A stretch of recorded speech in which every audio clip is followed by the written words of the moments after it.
a los familiares, a los heridos y familiares de heridos y muertos en misión, pero vamos, creemos que es todavía una pequeña migaja de lo que tiene que ser un apoyo verdadero y decidido tanto a los que vuelven de misión como a sus familias. Objetivo ha podido comprobar, sin embargo, que algunos de los afectados no conocen la existencia de la unidad que Defensa ha creado para ellos. No sé lo que es. No tengo ni idea de lo que me está diciendo. Nosotros desde que estamos, digamos, metidos un poquito en el asunto, el Ministerio de Defensa no nos ha llamado para nada. Absolutamente para nada. Pero no es solo la preocupación por la seguridad de los militares lo que atormenta a los parientes. Muchos echan en falta asistencia a las familias por parte del Ministerio de Defensa. Posiblemente entre el militar que está destacado y la familia, el que peor lo pasa es la familia, puesto que no tiene ningún tipo, por así decirlo, ningún tipo de apoyo en el territorio nacional, nadie se pone en contacto con ellos. Mi hijo, creo recordar que tendría en torno a 7 o 8 años. Pensó que me había muerto y simplemente es que estaba de misión. Eso lo que da a entender es que el apoyo psicológico a las familias debe ser continuo. Óscar Tordesillas conoce la incertidumbre y el desamparo que rodea a las familias cuando los suyos se marchan al frente. Es veterano de Kosovo, Kirguistán e Irak. Ha decidido hablar con Objetivo, pese a ser consciente de que puede costarle un arresto militar. El tema vocacional te lleva a que, pese a las malas condiciones en las cuales puedes desarrollar tu trabajo, y pese a que ves que los primeros que sufren esas malas condiciones es tu familia, sientes que tienes una responsabilidad y cumples con ella.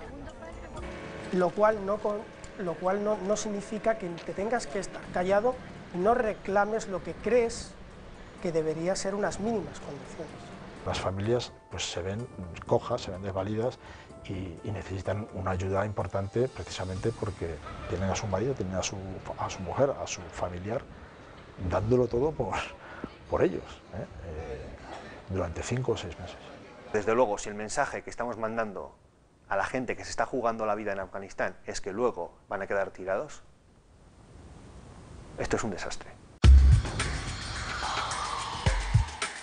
No sé cuántas veces he intentado suicidarme, ahora mismo no lo contemplo, pero lo he pasado y he llegado al punto de querer quitarme del medio. No era esta la vida que yo tenía planeada.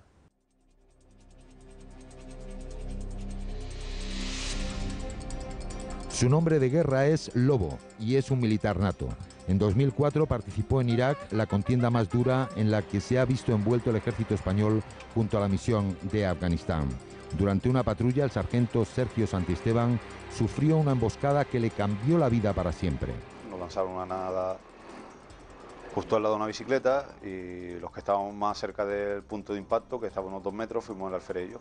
El momento de la explosión es algo que se traduce en una bola de fuego, un calor intenso, la onda expansiva que te mueve, la onda sonora que te aturde los oídos, que te los revienta, y intentar por todos los medios mantenerte de pie, que es lo importante. Bajo fuego enemigo, el sargento Santisteban consiguió evacuar a su unidad sin perder a un solo hombre. No fue hasta después cuando se dio cuenta de la gravedad de sus heridas. Me veo sangre en el brazo, pero pensé que era de mi compañero. Veo que me habían roto el reloj y me cagué en los muertos porque era un reloj bastante caro. Y ya cuando me monto en el vehículo, estamos llegando a base España, me miro el brazo y veo que me empieza a doler mucho. Se me opera, se me hace una serie de labores quirúrgicas y se me recomienda que sea repatriado a España. Eso no sucede hasta 15 días después. Su verdadero calvario empezaría en España. Santisteban, abandonado por los mandos militares, se ve obligado a recurrir a la medicina civil. Los médicos me dicen que debido a la primera operación tenía que haber sido evacuado urgentemente para una intervención más concienzuda.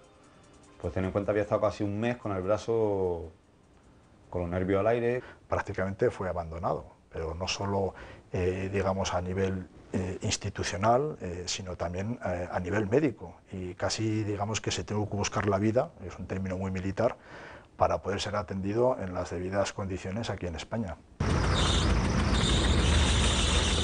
Los americanos tienen miles de amputados cada mes, miles de amputados. Claro, esta gente es muy difícil reciclarla porque los recursos son limitados. Pero en nuestro caso tenemos muy pocos heridos y muy poca gente a la que absorber. Y mi sensación, después de muchos años informando de estas historias, es que se les deja tirados. Y al final pues quedo con una lesión permanente de falta de movimiento, de fuerza y una lesión neurológica crónica grave. Sergio tiene un brazo prácticamente inutilizado desde entonces, pero las secuelas físicas no son las únicas que arrastra desde el atentado. Pues yo vivo en un estado de, como dicen los psicólogos, de hipervigilancia, ¿visto, no?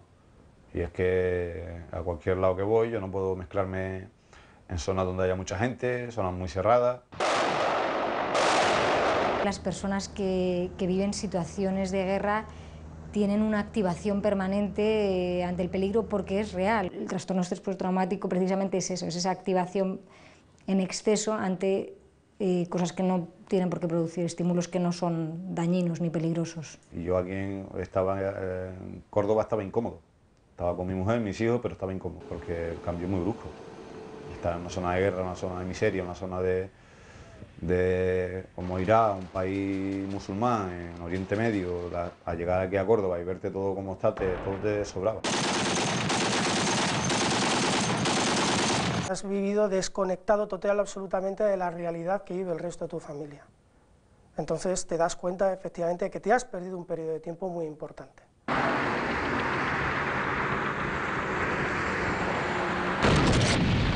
Cuando esa situación de estrés no se resuelve, no se entiende y uno no se adapta a su vida normal después de haber vivido esa situación estresante, puede derivar en otras patologías mayores, ¿no? Como puede ser ya problemas del estado de ánimo graves, problemas de la autoestima y bueno, de ahí ya pues a muchas otras cosas, incluido el suicidio. Es lo que le ocurrió a Sergio. Tras varios intentos de suicidio, acabó cayendo en la bebida. Y debido a la situación de mi alcoholismo, pues sumí en deuda a la economía familiar y también es otra carga más que estás pagando, ¿de acuerdo, no? Y todo ello, pues, no sé, a veces no te da ganas de levantarte de la cama, pero tienes que levantarte. Y llora mucho, claro que llora. Por mucho que digan que los hombres no lloran, sí se llora. Y se llora de estar amargado, porque yo no disculpo a ellos de que la bomba no me la tiraron ellos. Pero el camino aquí en España, las piedras sí me las pusieron, ¿de acuerdo, no? Y cuando hablo de ello, hablo a nivel político y a nivel de mando militar. La mala fortuna hizo que fuese repatriado en el peor momento para que su actuación en los combates fuera reconocida. Disfrutar de manera contenida, que mañana hay que trabajar mucho por este país, por España. Gracias. El nuevo gobierno de Zapatero acababa de retirar a las tropas de Irak. No interesaba políticamente condecorar a unos soldados que se habían jugado la vida en una misión tan impopular. Mandaba 10 soldados, mi compañero de otros 10, y oye, esos tíos y tías dieron la vida por nosotros.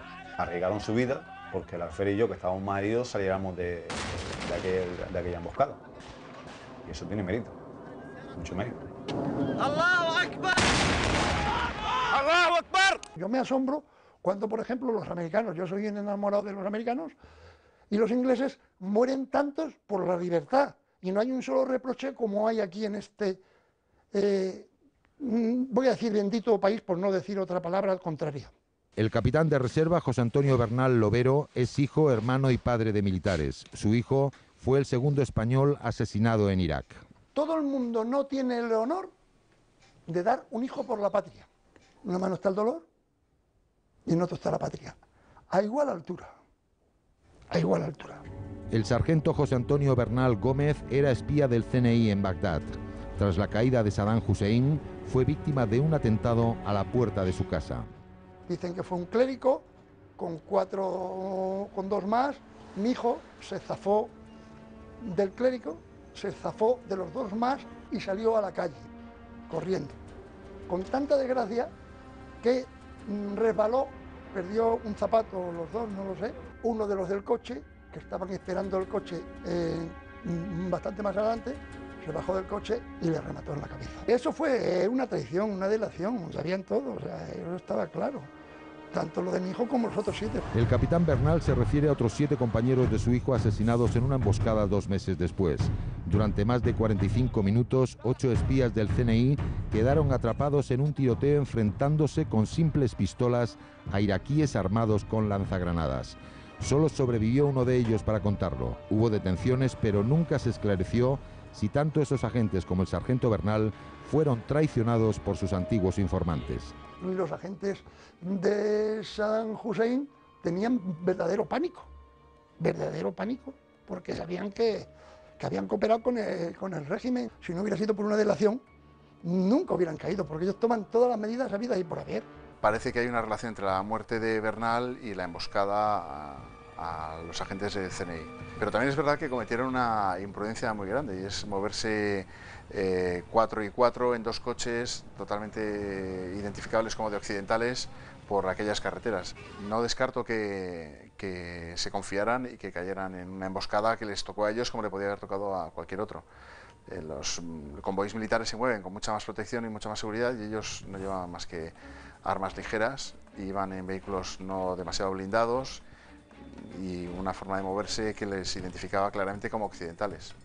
No creo, y no está probado, que fuese un designio contra personal español. No que fuese una represalia por la participación de tropas españolas en la coalición internacional. Habéis pagado un altísimo precio.